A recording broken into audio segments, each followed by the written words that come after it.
Bapak Ibu jemaat Tuhan yang diberkati. Amin. Kita semua hari ini ada karena Tuhan. Dan hari ini kita mau mempersembahkan yang terbaik dari setiap penyembahan pujian kita. Saja kita sama-sama bangkit berdiri. Haleluya.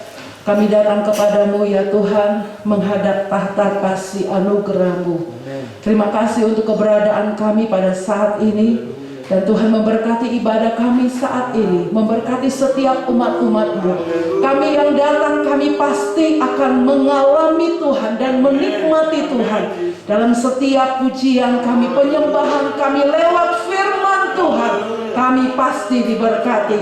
Sebab itu kami menyerahkan ibadah kami ke dalam tangan-Mu. Di dalam nama Yesus, haleluya, kami berdoa sama-sama, katakan amin.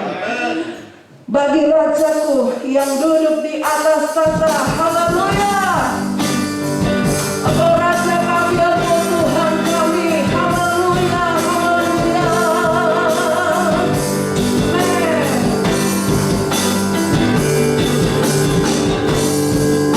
Terima kasih Tuhan. Bagi Rajaku yang duduk di atas tahta.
Haleluya, haleluya, haleluya.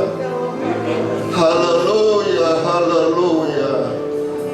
Satu-satunya yang kami andalkan dalam hidup kami hanya Engkau Tuhan, yang sanggup menolong kami, yang sanggup memberkati kami, yang sanggup menyembuhkan kami, bahkan sanggup memberikan jalan keluar dari setiap pergumulan kami. Terima kasih Tuhan untuk hadirat-Mu pada sore hari ini. Sebentar kami akan mendengarkan kebenaran firman-Mu. Berbicaralah kepada kami Tuhan, yakinkan kami. Pemberitaan firman-Mu akan memberikan semangat, iman yang baru dalam hidup kami. Kami terus melangkah bersama dengan Tuhan.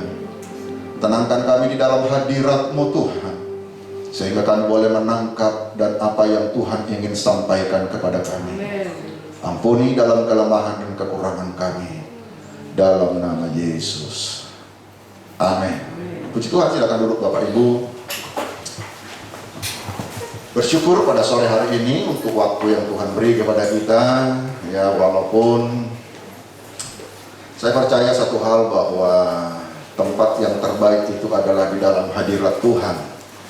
Ketika kita mengalami dan menikmati persekutuan dengan Tuhan, maka itu akan memberikan harapan dan kekuatan baru. Pada sore hari ini saya mengajak saudara melihat, saya ingin berbicara tentang akselerasi atau percepatan.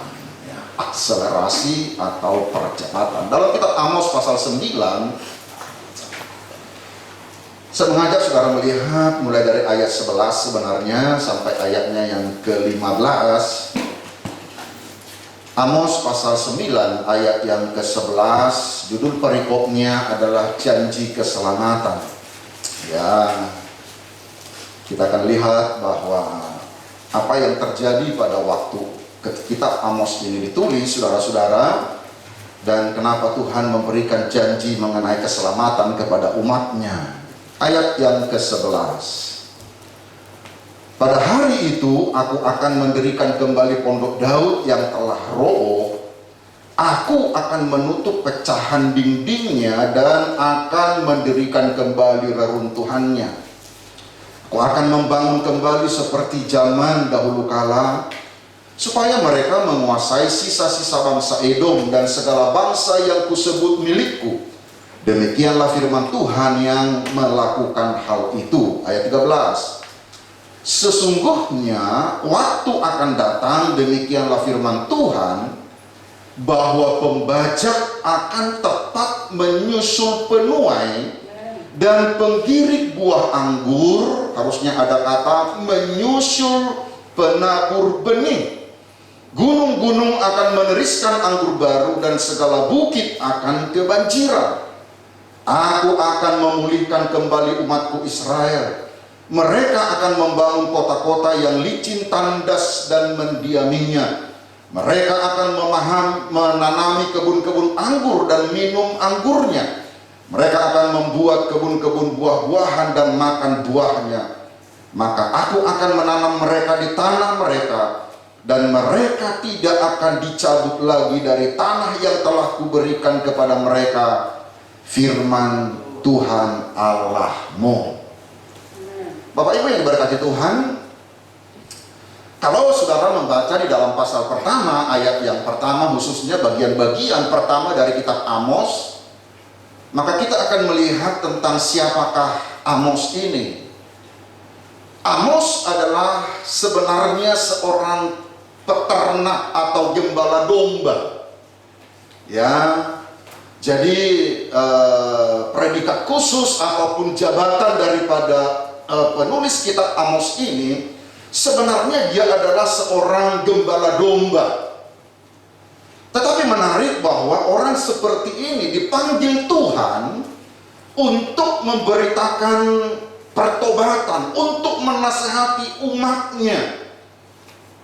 Walaupun dia adalah seorang gembala domba, saudara-saudaraku, tetapi Tuhan panggil orang ini untuk memberikan peringatan kepada orang-orang Israel.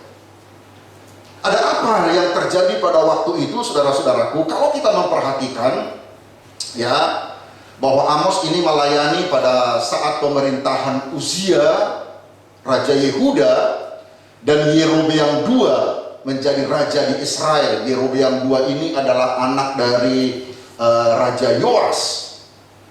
Pada waktu itu, saudara-saudaraku, keadaan daripada Israel itu sebenarnya secara politik, secara ekonomi berada di puncak. Mereka menikmati keamanan, mereka pertaniannya berhasil, situasi ekonominya baik. Bahkan pada waktu itu mereka sedang bersahabat dengan saudaranya Yehuda. Jadi Israel dan Yehuda ini, pada waktu kitab Amos ini ditulis, mereka lagi bersahabat, saudara-saudara. Jadi secara ekonomi keadaannya baik, secara sosial mereka dalam keadaan yang baik, pertanian peternakan itu dalam keadaan baik, saudara-saudara. Tetapi keadaan ini berbanding terbalik dengan kerohanian mereka.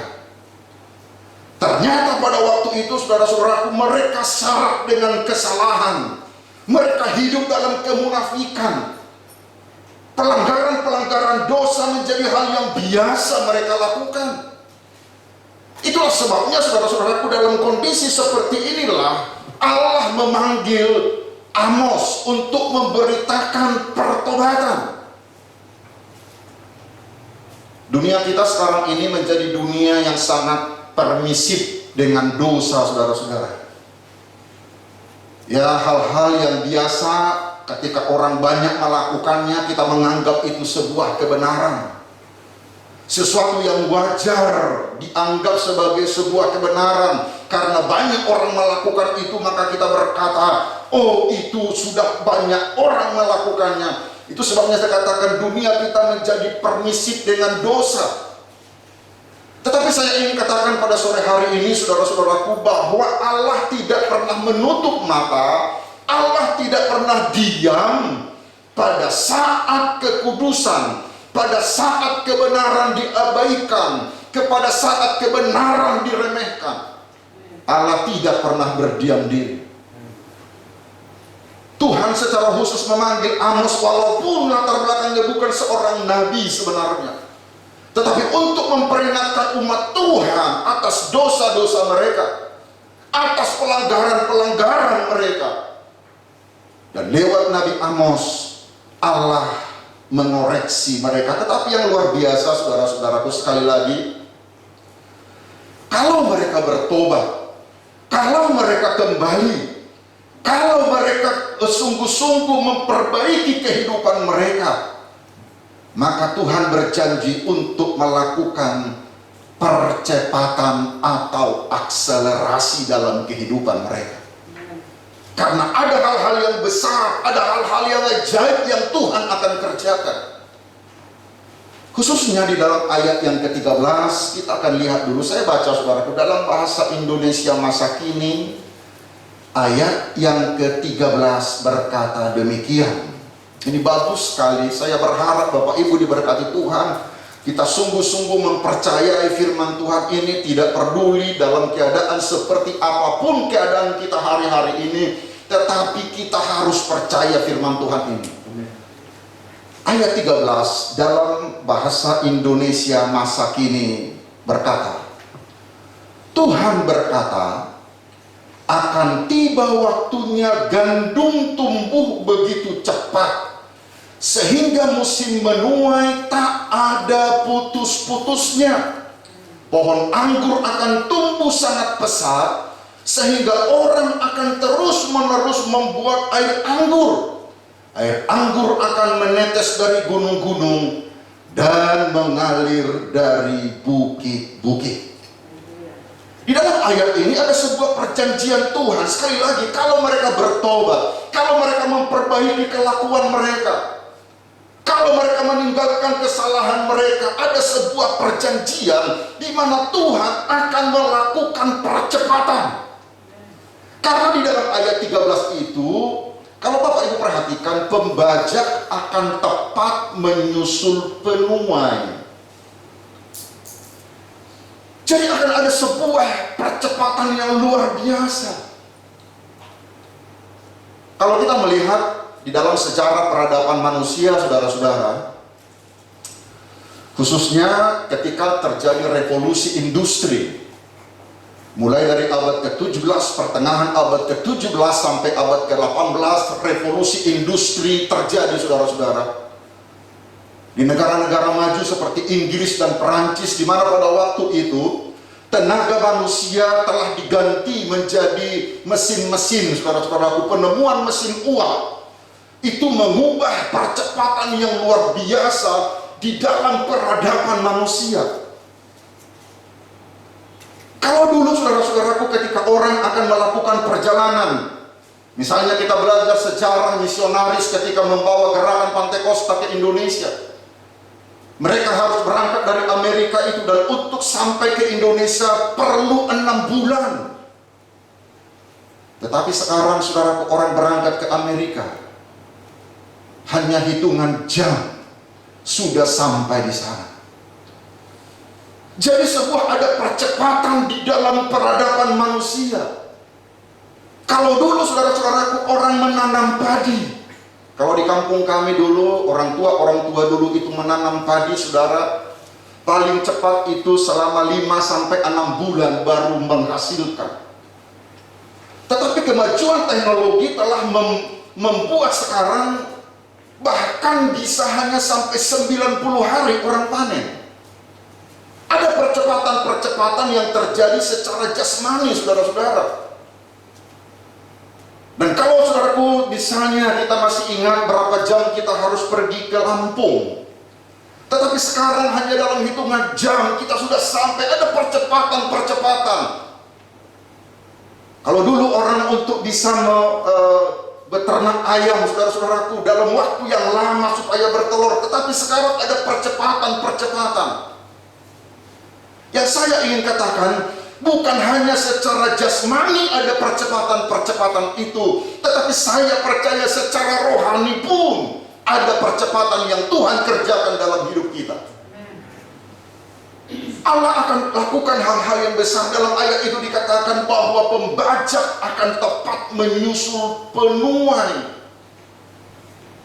Bahkan di dalam ayat selanjutnya dikatakan penggirik buang anggur akan menyusul penabur benih. Ada sebuah hal yang begitu cepat akan terjadi.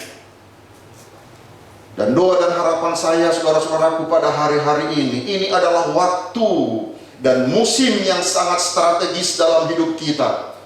Tuhan sedang mempersiapkan kita untuk masuk kepada musim percepatan, untuk terjadi terobosan-terobosan dalam hidup kita. Jangan karena keadaan sulit ini, saudara-saudaraku, hidup kita menjadi pesimis dengan mujizat. Jangan, saudara-saudara. Jangan keadaan-keadaan yang sulit dalam kehidupan kita sehingga kita tidak mempercayai janji Tuhan. Sekali lagi, kesulitan-kesulitan hidup jangan membuat kita menjadi pesimis dengan penggenapan janji Tuhan. Sesulit apapun, seberat apapun keadaanmu, saya ingin katakan pada sore hari ini, percaya tentang mujizat Tuhan. Dia sanggup melakukan perkara-perkara besar dalam setiap kehidupan kita. Bapak Ibu, kalau kita melihat di dalam sejarah perjalanan bangsa Israel, kita perlu memahami bahwa bangsa Israel itu dibebaskan Tuhan dari Mesir, bukan untuk menjadi pengembara. Catat baik-baik, saudara-saudaraku, ketika Tuhan membebaskan bangsa Israel dari Mesir, tujuan Tuhan bukan untuk membawa bangsa ini menjadi pengembara. Tetapi kenyataannya memang mereka harus 40 tahun di padang belantara jadi pengembara. Sebenarnya bukan itu tujuan Tuhan. Tujuan Tuhan adalah untuk membawa mereka masuk ke tanah perjanjian. Kalau kita lihat, saudaraku, dalam Ulangan pasal yang ke-6 ayat 23 misalnya, di dalam Ulangan pasal yang ke-6 ayat 23 jelas sekali tujuan Allah membebaskan mereka untuk membawa mereka masuk tanah perjanjian, supaya mereka menikmati apa yang Tuhan katakan. Ulangan pasal yang ke-6 ayat yang ke-23. Bapak Ibu perhatikan, saya akan baca ayat ini. Tetapi kita dibawanya keluar dari sana, maksudnya dari Mesir, supaya kita dapat dibawanya masuk untuk memberikan kepada kita negeri yang telah dijanjikannya dengan sumpah kepada nenek moyang kita. Tuhan membebaskan bangsa ini, Tuhan melepaskan bangsa ini, bukan supaya mereka menjadi bangsa pengembara, bukan supaya mereka berlama-lama di padang gurun, tetapi memang pada akhirnya bangsa ini mengalami penundaan. Kenapa saudara-saudaraku? Mereka tidak Tuhan langsung bawa ke tanah perjanjian. Alkitab berkata, karena mereka mengeraskan hati mereka. Bukan tujuan Tuhan membawa mereka untuk berputar-putar di padang belantara, tetapi ketidaktaatan mereka kepada Tuhan, kekerasan hati mereka, pemberontakan mereka lah yang membuat sehingga mereka harus berputar-putar selama 40 tahun. Jemaat yang diberkati Tuhan, Allah merencanakan mereka untuk masuk tanah perjanjian, tetapi kekerasan hati mereka membuat mereka harus berlama-lama. Sebabnya pada saat sore hari ini, apa yang rahasia, apa yang harus kita kerjakan, apa yang harus ada dalam kehidupan kita supaya kita mengalami percepatan Tuhan, seperti yang Tuhan janjikan di dalam kitab Amos tadi. Yang pertama, saya mengajak saudara melihat dalam Yohanes pasal yang kedua. Ingat baik-baik Bapak Ibu, bukan supaya bangsa Israel ini binasa di padang gurun, walaupun pada akhirnya mereka binasa, tetapi tujuan Tuhan adalah membawa mereka ke tanah perjanjian. Sebelum kita baca dulu Yohanes pasal yang kedua, saya mau tanya saudaraku, saudara percaya Tuhan bisa melakukan percepatan dalam hidup kita? Percaya? Amin. Mari kita lihat dulu saudaraku, Yohanes pasal yang kedua, satu kisah yang sangat kita kenal. Judul perikopnya adalah perkawinan di Kana. Saya baca ayat pertama. Pada hari ketiga ada perkawinan di Kana yang di Galilea, dan ibu Yesus ada di situ. Yesus dan murid-muridnya diundang juga ke perkawinan itu. Kata ini penting kita perhatikan, kata diundang. Hari-hari ini banyak pernikahan Kristen bermasalah, saudara-saudara. Banyak hal-hal yang terjadi di pernikahan keluarga Kristen. Kenapa? Karena mereka lupa tentang satu pribadi yang selalu harusnya ada dalam keluarga itu, diundang dalam keluarga itu. Saya ingin ingatkan kita semua untuk kita tidak melupakan tentang Tuhan dalam keluarga kita. Itu sebabnya ketika keluarga ini membuat pesta, mereka mengundang Yesus. Lalu ayat yang ketiga, sebaik-baiknya sebuah pesta itu dipersiapkan, tetap ada masalah, saudara-saudaraku. Ayat 3 berkata, ketika mereka kekurangan anggur, ibu Yesus berkata kepadanya, mereka kehabisan anggur.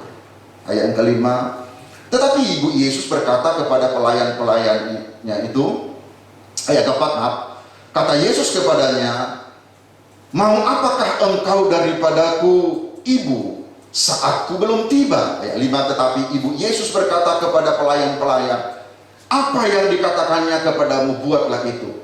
Di situ ada 6 tempayan yang disediakan untuk pembasuhan menurut adat orang Yahudi. Masing-masing isinya 2-3 buyung. Yesus berkata kepada pelayan-pelayan itu, isilah tempayan-tempayan itu penuh dengan air, dan mereka pun mengisinya sampai penuh. Lalu kata Yesus kepada mereka, sekarang cedoklah dan bawalah kepada pemimpin pesta. Lalu mereka pun membawanya. Perhatikan ayat 9. Setelah pemimpin pesta itu mengecap air yang telah menjadi anggur, dan ia tidak tahu dari mana datangnya, tetapi pelayan-pelayan yang mencedok air itu mengetahuinya dan memanggil mempelai laki-laki dan berkata kepadanya, setiap orang menghidangkan anggur yang baik dahulu, dan sesudah orang puas minum, barulah yang kurang baik. Akan tetapi engkau menyimpan anggur yang baik sampai sekarang. Hal itu dibuat Yesus di Kana yang di Galilea sebagai yang pertama dari tanda-tandanya, dan dengan itu ia telah menyatakan kemuliaannya dan murid-muridnya percaya kepadanya. Bapak Ibu diberkati Tuhan, tentu kita mengalami dan kita tahu saudara-saudara bahwa anggur yang terbaik tidak diciptakan dalam 1 menit. Anggur yang terbaik tidak dibuat pada 1 malam. Anggur yang terbaik tidak dibuat dalam 1 bulan, dipersiapkan dalam 1 bulan. Saya percaya kita masih ingat ketika senang film kungfu, saudara. Ada itu pendekar mabuk. Itu sebabnya arak atau anggur yang paling baik itu bahkan disimpan sampai ratusan tahun. Anggur yang terbaik itu, kalau udah anak mudanya itu kan saudara minum gitu ya. Anggur yang terbaik itu tidak diciptakan dalam 1 malam. Anggur yang terbaik itu tidak diciptakan dalam 1 minggu, 1 bulan, tidak. Tetapi anggur yang terbaik itu diciptakan dalam puluhan tahun, saudara-saudara. Tetapi di dalam ayat ini kita bisa melihat bahwa Yesus bisa melakukan sebuah mujizat yang seharusnya perlu puluhan tahun untuk sebuah anggur yang terbaik. Tetapi Yesus bisa lakukan dalam 1 kesempatan dengan waktu yang begitu cepat. Menjadi anggur yang terbaik. Sebabnya saya katakan tadi, saudara ini berkati Tuhan, Allah sedang ingin melakukan percepatan dalam kehidupan kita. Tetapi apa rahasia daripada untuk terjadi percepatan seperti di dalam Yohanes pasal yang kedua? Kalau saudaraku perhatikan di situ, ya, sebenarnya dalam acara pesta ini Yesus itu sebagai undangan. Betul ya? Itu tadi di dalam ayat yang kedua dikatakan Yesus dan murid-muridnya diundang. Jadi kehadiran Yesus pada pesta perkawinan di Kana ini adalah sebagai undangan. Tetapi menarik sekali, pada waktu itu keberadaan Yesus, bahkan apa yang dilakukan oleh Yesus itu bukan sebagai undangan. Karena Yesus memberikan perintah. Kalau saudaraku perhatikan, undangan biasanya duduk manis menikmati apa yang diberikan oleh tuan rumah. Kalaupun ada masalah, itu bukan urusan tamu undangan. Tetapi di dalam peristiwa ini kita perhatikan justru Yesus yang mengendalikan, justru Yesus yang bertindak. Di dalam pesta ini kehadiran Yesus pada akhirnya bukan sebagai undangan, tetapi dia menjadi pemilik pesta itu. Dia yang menjadi pengampalai pesta itu. Dia yang bertindak di atas pesta itu. Itu sebabnya terjadi percepatan. Jadikan Tuhan sebagai Tuan dan Raja dalam hidup kita, yang melakukan apa yang diperintahkan oleh Tuhan dalam hidup kita. Ingat Bapak Ibu diberkati Tuhan, Tuhan itu bukan tamu di dalam rumah kita. Tuhan bukan tamu dalam hidupmu, tetapi dialah Tuhan atas hidup kita. Kalau Tuhan menjadi Tuhan dalam hidup kita, Yesus menjadi Tuhan atas hidup kita, Dia yang mengatur, Dia yang memerintahkan, disitulah kunci percepatan itu terjadi. Dan yang menarik, apa yang dikatakan di dalam ayatnya yang kelima, apa yang Ibu Yesus katakan kepada pelayan-pelayan itu. Tetapi Ibu Yesus berkata kepada pelayan-pelayan, apa yang dikatakan kepadamu, buatlah itu. Mau lihat percepatan dalam hidupmu? Apa yang Yesus katakan, perbuatlah itu. Tuhan juga tidak sedang mengundang kita seperti bangsa Israel untuk putar-putar 40 tahun, saudara. Ya, saya takut umur saya nggak sampai 40 tahun lagi, saudara. Ya, Tuhan tidak sedang memanggil kita untuk seperti bangsa Israel, tidak sampai ke tanah perjanjian, tidak. Tuhan ingin lakukan percepatan dalam hidup kita. Rahasianya apa? Ketika Dia ada dalam hidup kita, jadikan Dia Tuhan, jadikan Dia yang memerintah atas hidup kita. Tuhan harus menjadi Tuhan dalam setiap hidup kita. Bukan kita yang menjadi Tuhan, bukan kita yang menjadi Tuhan.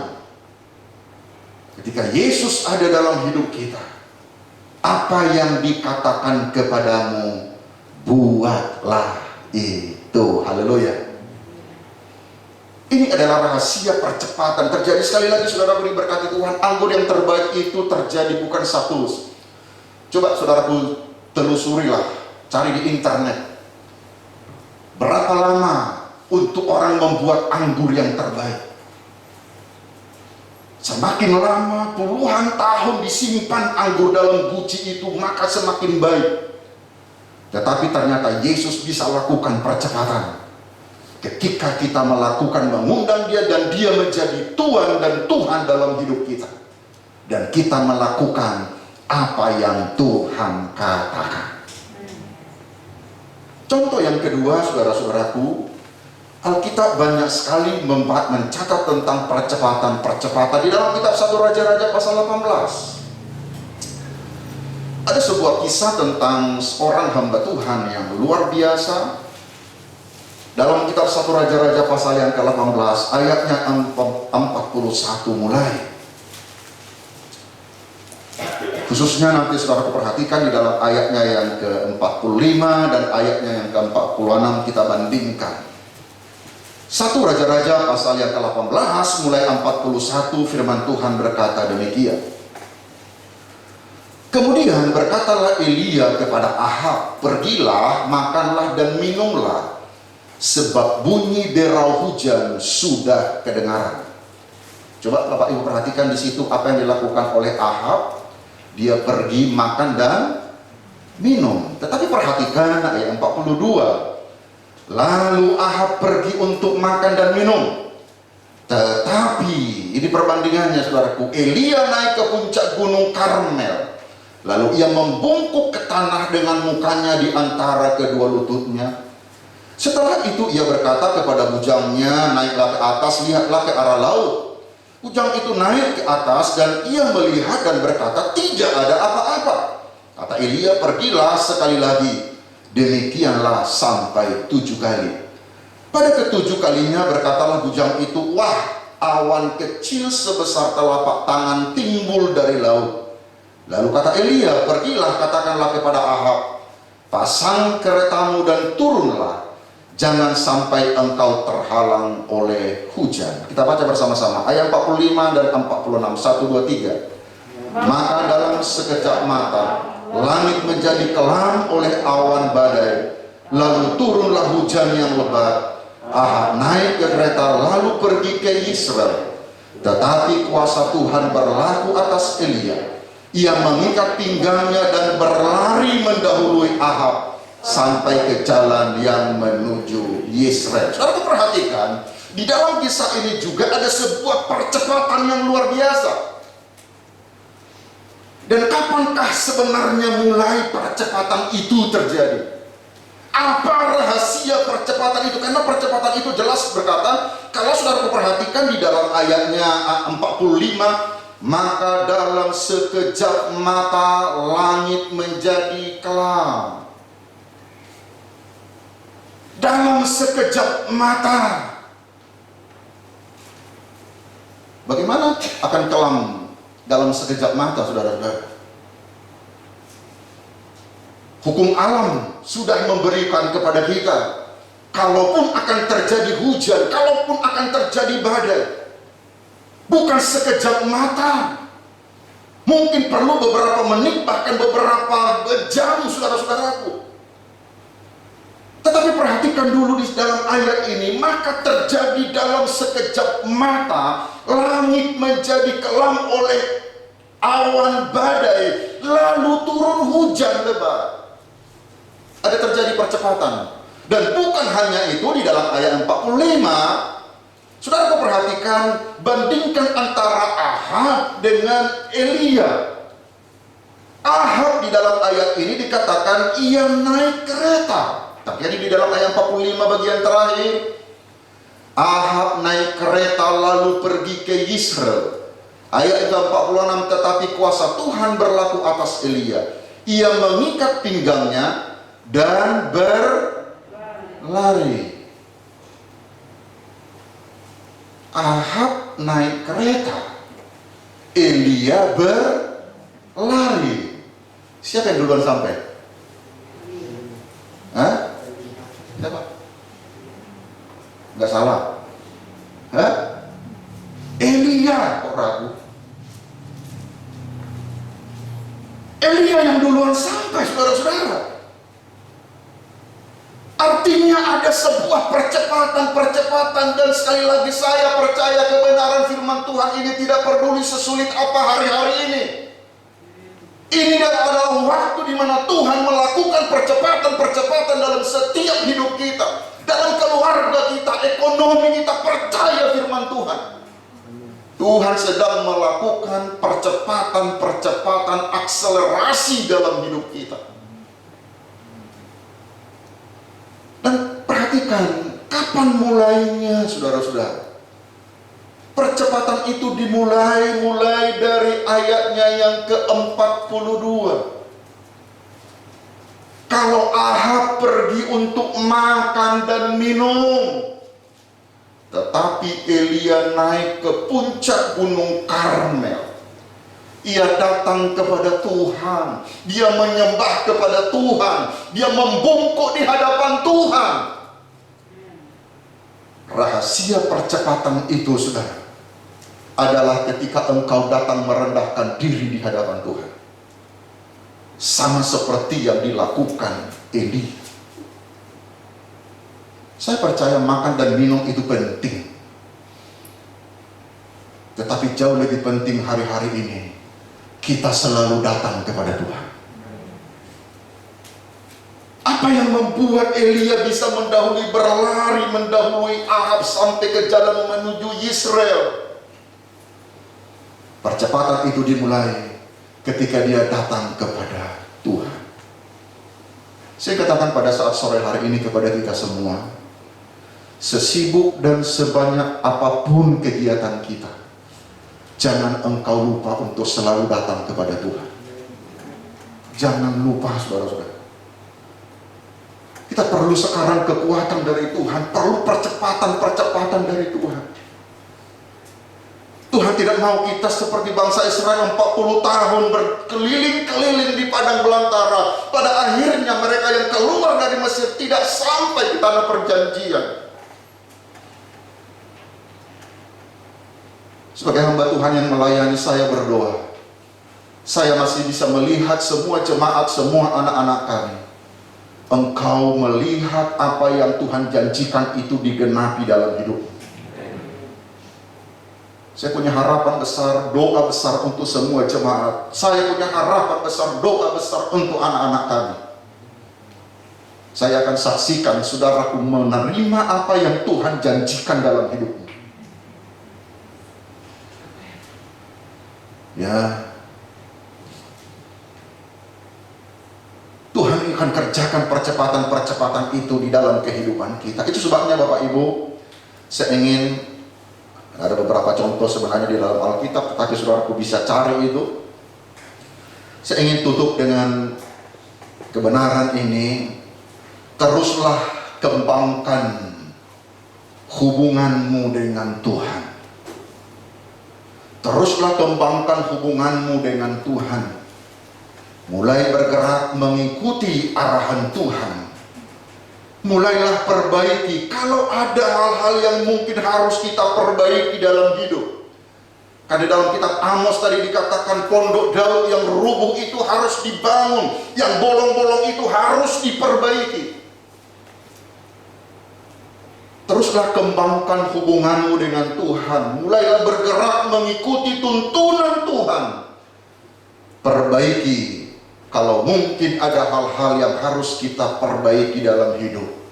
Supaya sekali lagi, sebagai hamba Tuhan yang melayani di tempat ini, saya berdoa, saya bisa saksikan semua jemaat menerima dan mengalami apa yang Tuhan janjikan dalam hidupmu.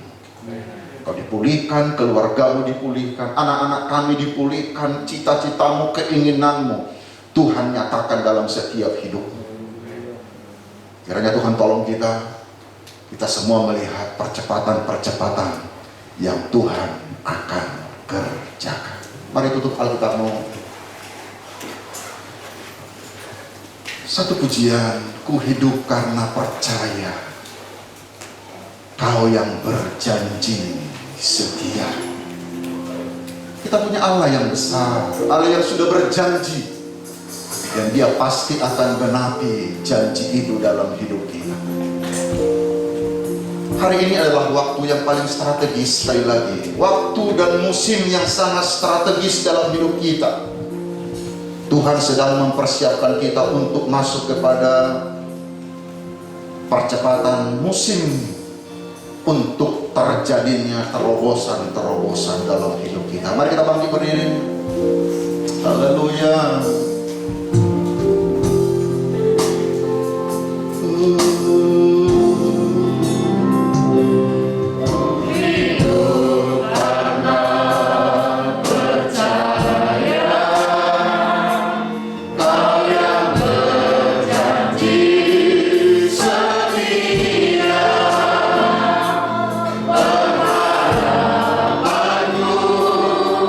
Selalu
Kesulitan-kesulitan hidup sering membuat banyak orang pesimis menghadapi hidup. Mereka bisa berkata sudah berdoa, sudah percaya, sudah berharap, namun belum terjadi seperti yang kita doakan dan kita harapkan. Tetapi pada sore hari ini saya ingin katakan, tidak peduli selama bahkan sebanyak apa engkau, bahkan dalam berapa lama engkau berharap dan berdoa, saya katakan pada sore hari ini engkau harus tetap percaya mujizat Tuhan. Dia yang berjanji adalah setia. Engkau tetap harus percaya firman Tuhan bahwa Tuhan bisa melakukan percepatan-percepatan dalam hidupmu.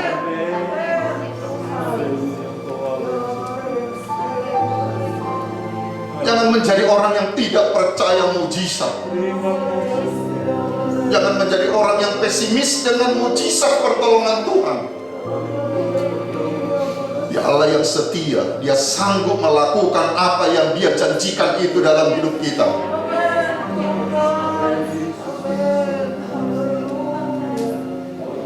Kalaupun mungkin ada berapa lama engkau merasa bahwa Tuhan seolah-olah begitu lambat menolongmu, tapi sore hari ini engkau dengarkan firman Tuhan, Dia bisa melakukan percepatan-percepatan dalam hidup kita.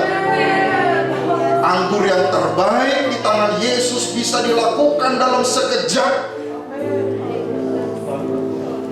Tidak seperti kebiasaannya yang perlu waktu puluhan tahun, tapi dalam sekejap Dia bisa lakukan ini.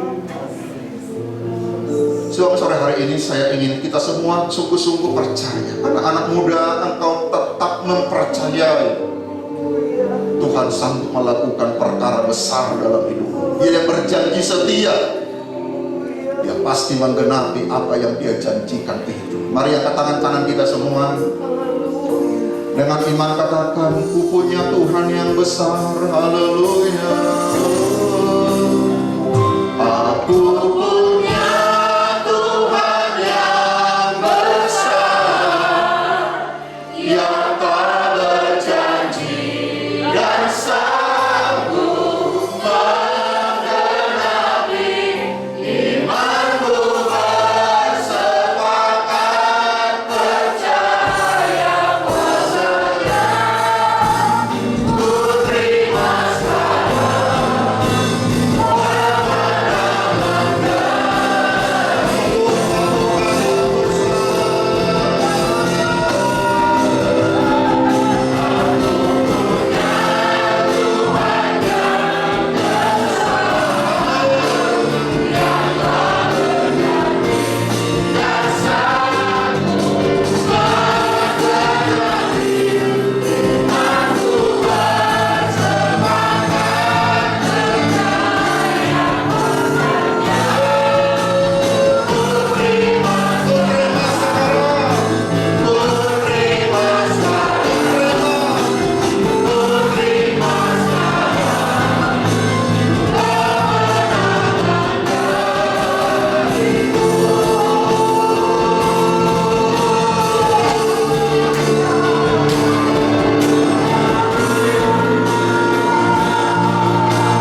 terima kasih Tuhan.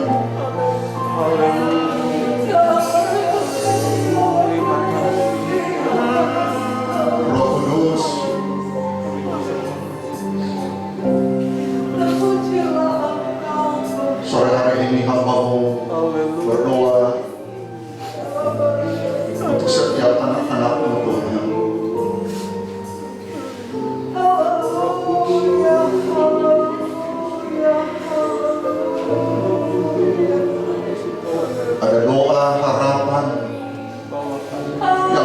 yang sudah lama mereka doakan dan harapkan Tuhan.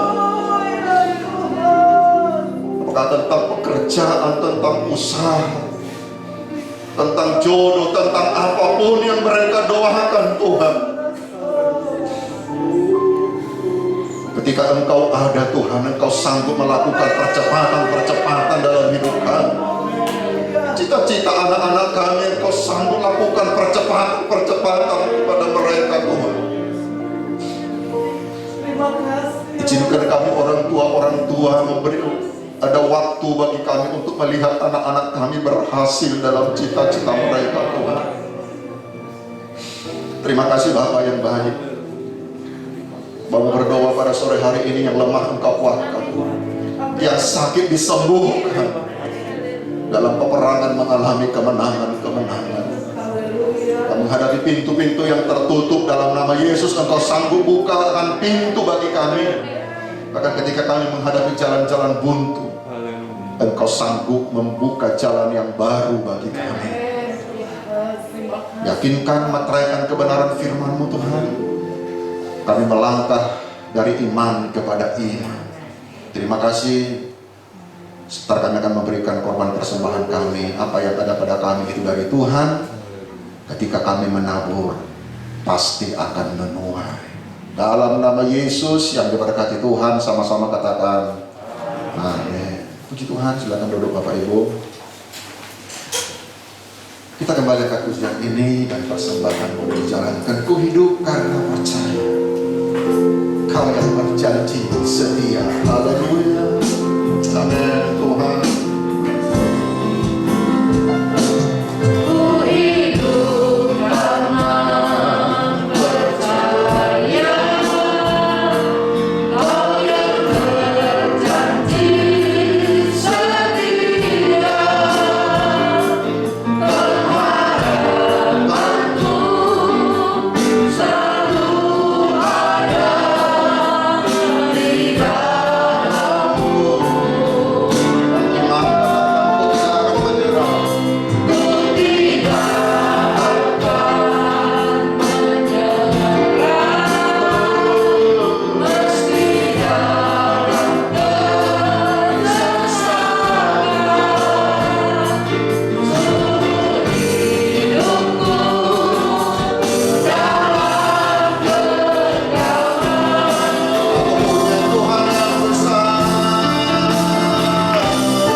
Sudah menerima kemenangan itu ya Tuhan.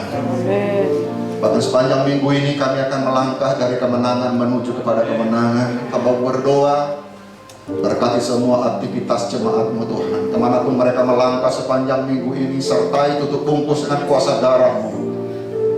Para bahaya kecelakaan maksud orang yang berbuat jahat kami tolak dalam nama Yesus. Apapun yang kami kerjakan yang seturut firman-Mu sepanjang minggu ini itu diberkati Tuhan. Terima kasih Tuhan, anak-anak kami Tuhan juga tolong, bahkan yang menghadapi pendidikan, ujian-ujian, bahkan apapun rencana-rencana mereka, Kau selalu punya cara untuk menolong mereka Tuhan. Yang mencari pekerjaan, buka jalan. Amin. Kau Allah pembuat keajaiban. Terima kasih Tuhan. Segala puji hormat bagi namamu, berkati setiap umat-umatmu, anak-anakmu yang sudah terlibat dalam pelayanan. Tuhan akan memberkati. Sekecil dan sederhana apapun pelayanan kami, itu sesuatu yang indah di hadapan Tuhan. Semua anak-anak kami, mulai dari yang terkecil dalam pertumbuhan, Tuhan juga tolong mereka.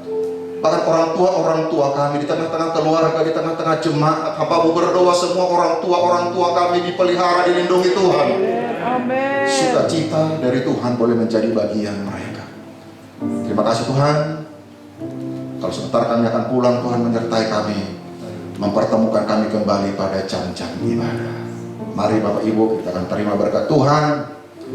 Dan sekarang saudaraku, terimalah berkat daripada Allah Bapa, kasih sayang dari Tuhan kita Yesus Kristus, persekutuan Allah Roh Kudus tinggal menyertai kita dari saat ini sampai selama-lamanya. Dalam nama Yesus yang diberkati Tuhan, sama-sama katakan amin.